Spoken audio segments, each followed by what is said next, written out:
sa sentro. So sentro na siya mga ka-farmers no, kung makita niyo na. Idinigay na og do ka buok ni mo siyang shade mga ka-farmers. So mo na siya niya kinatibok ang hulagway sa tuang at sa mga ka-farmers. So dili pa matugs tagiya. Tubo daw yang i-handle ri yang isumpay. So wala na tayo mahimo diya. Pero sa ako alang mga ka-farmers mas nindot tong kahoy no. Kung baga siya mga ka-farmers, mas naa siya durability mga ka-farmers. Kung baga siya, so mas maayo na sa baga pang likod, nipis-nipis ang suwab o adjusted na. So, hindi totoo yan. Bola lang yan.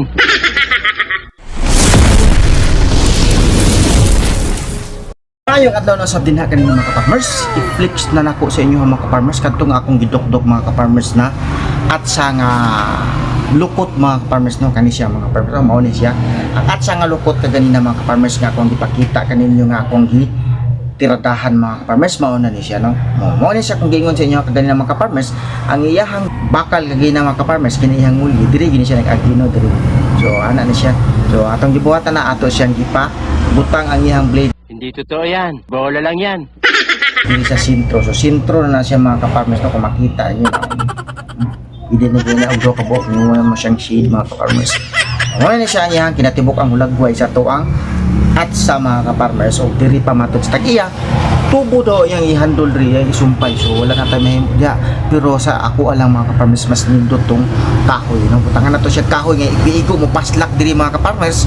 Ay dako-dako man bangag so sa ato pa lig-on yun ang kahoy nga atong magamit dili siya basta-basta mabali.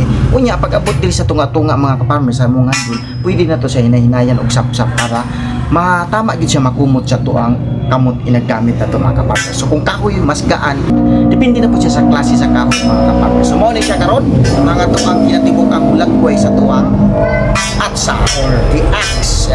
Wow. Unay na ni siya mga farmers no. Unay na ni siya sa iyang muli kay lukot man ni siya daan mo naman nato ni siya hilabdi. So dara unay na kay siya. Ug kang ako ang ipasilip isa po sa inyo mga ka-farmers kani pod kadungan ra man ako ni sila himo kani panumbahay slashing akong palantaw sa inyo kay na mga ka-farmers kay naa siya pangag karon wala na siya pangag mga ka-farmers.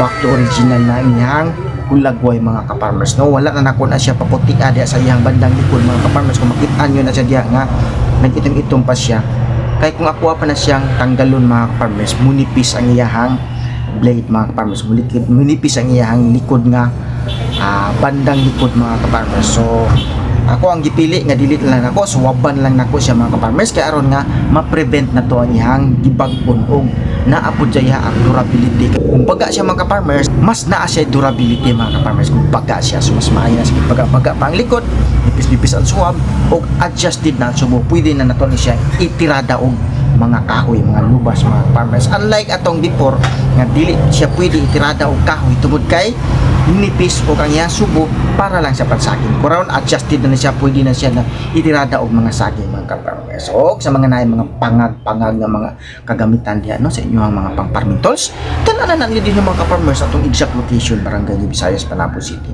bisag unsa at sa lagaraw slashing panumbahay o bisag unsa pa mga ka-farmers no muhilding gani kung kaldiro mga ka-farmers no kung naa may kaldirong guba yan so dara anto diri lang taman mga ka-farmers nga akong pagbalanta salamat sa inyong pagbuban sa kuwang video bye bye.